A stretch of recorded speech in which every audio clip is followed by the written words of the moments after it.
la vida que siento miedo, hermano, en una presentación. Pero miren, Dios es grande, si me cambió, hizo que quedara para el último momento de la clase, entonces me dijo, ya, hágalo rapidito, ya.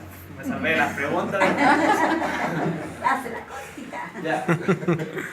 ¿Se acuerdan lo que estábamos viendo, no es cierto? Filósofo. Sí, sí. ¿Por qué? Porque yo les dije que la historia y la filosofía es importante para entender los tiempos. ¿Ya? Uno puede ir rastreando los pensamientos y diciendo, wow, esto es lo que pensamos ahora y decimos, ¿no es cierto? Lo dijo un filósofo hace mucho tiempo.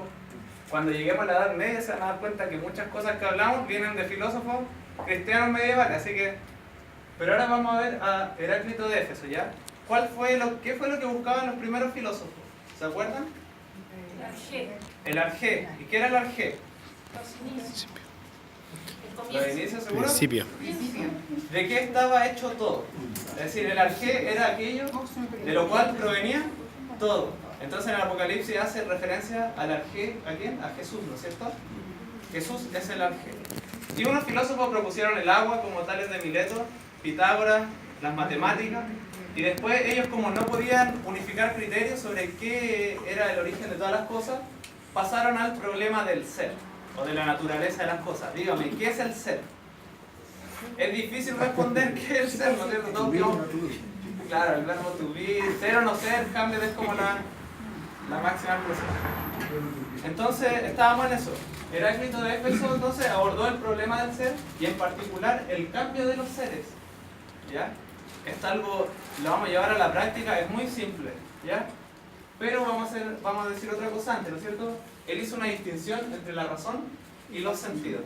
Razón, lo que yo percibo, ¿no es cierto? Con, ya sea tocando, mirando, oyendo, sentido. ¿Se entiende hasta ahí? ¿Bien? Entonces él abordó el problema del ser y del cambio. ¿Por qué? ¿Por qué el cambio? Nosotros nos damos cuenta que cambiamos a lo largo del tiempo, ¿no es cierto?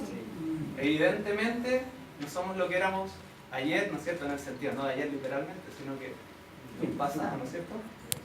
Entonces, ¿qué pasó? Que él decía, bueno, mi percepción sensorial me dice que las cosas cambian. Y aquí está el ejemplo. Un hombre no es el mismo a los 4 años que a los 40 años, ¿no es cierto? ¿Qué ha cambiado en un hombre a lo largo del tiempo? Pensamiento. Físico. Físicamente. Mis células ya no son las mismas. ¿Sus expectativas han cambiado? Sí, ¿Su anhelo y deseo?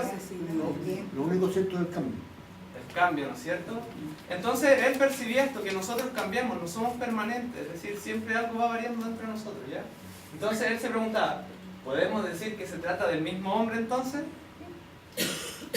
¿Qué concluyen ustedes? ¿Sí? ¿No? No, pero no es el mismo. Yo no les voy a dar una respuesta certera, ¿por qué? Porque estamos hablando de él, así que le voy a dar la respuesta de él. Según él, no es el mismo hombre. ¿Ok? Más o menos claro, ¿no es cierto? Estamos yendo a lo fácil. Entonces, como las cosas cambiaron, ¿no es cierto? Él lanzó sus máximas y ahí viene el todo fluye, nada es. O más conocida todavía, nadie puede bañarse en el mismo río No. 2 veces. ¿Por qué? Porque el río cambia, ¿no es cierto? El agua cambia y la persona que se está bañando también cambia. Pues. Nadie puede bañarse en el mismo río 2 veces. ¿Se dan cuenta más o menos lo que él pensaba, ok? ¿Facilito hasta ahí? Sí, hasta ahí. Entonces la pregunta es, yo tengo aquí mi torpeo, ¿por qué todo se altera y cambia? Claro, las cosas cambian, lo vemos, lo percibimos. ¿Por qué? ¿Por qué cambian? Aquí vamos a entrar a algo que nos va a servir para entender un poco lo que va a hablar Felipe después, ¿ya? Es como la base primera que casi no vemos, ¿no es cierto? Pero viene un poco de este pensador. ¿Por qué todo entonces cambia o se altera? Bien, según él, la realidad está en un constante conflicto, ¿ya? Y de este constante conflicto es de donde proceden los cambios, ¿ya? Entonces, toda realidad presupone un contrario, y aquí quiero que lo piensen. ¿Por qué? Porque es evidente que hay un día y una. Vivimos y morimos. Un contrario, ¿no es cierto? Les dejo la pregunta. Dios y el diablo, el bien y el mal. Se las dejo ahí. Ustedes piénsenla, medítenla. ¿Ya? Apologética, por favor. Entonces todo cambia, ¿no es cierto? Se altera porque en la realidad encontramos entonces conflicto entre contrarios, pero él sí decía, tiene que haber algo que permanezca inmutable. Y esa cosa inmutable, digamos, cosa le digo porque ni siquiera él sabía bien qué era, él lo denominó el Logos. Para él el Logos era una especie de ley universal, ¿ya? Que tenía estas características, que de ella provenía todo. Acompáñenme a su Biblia, vamos a Génesis, Génesis, Juan, capítulo 1 y versículo 1 al 3. El que lo tenga, que lo pueda leer.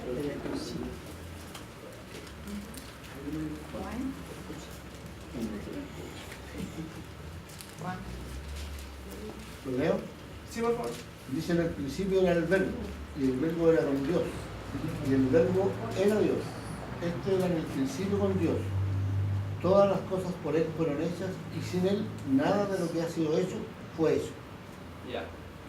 Entonces, el Logos, en la Biblia, en Juan, ¿cómo se le llama ese verbo? En el griego. Arge. ¿Qué dice Felipe? Bueno, Pero a Jesús, ¿cómo lo conocemos también? bueno. Como el Logos, ¿no es cierto? Sí. ¿Por qué calza, no es cierto? Heráclito diciéndose, de este Logos vienen todas las cosas. Acá se habla de un verbo, el famoso Logos, ¿no es cierto? Que Jesús también era al principio de las cosas. Claro, Pero el Logos, ¿no es cierto? Claro, pero el problema es que Heráclito decía que ese Logos es demasiado lejano al hombre, es decir, el hombre no lo puede comprender. Heráclito entendía que había algo permanente, pero decía, bueno, esa cosa permanente es muy distante de nosotros, no la podemos comprender. Y aquí quiero que piensen un poquito. ¿Se acuerdan en la prédica pasada que hablábamos de Timoteo? ¿A qué ciudad llegó Timoteo? ¿De dónde viene este filósofo? De Éfeso. ¿Ya? Y es 500 años antes de Timoteo.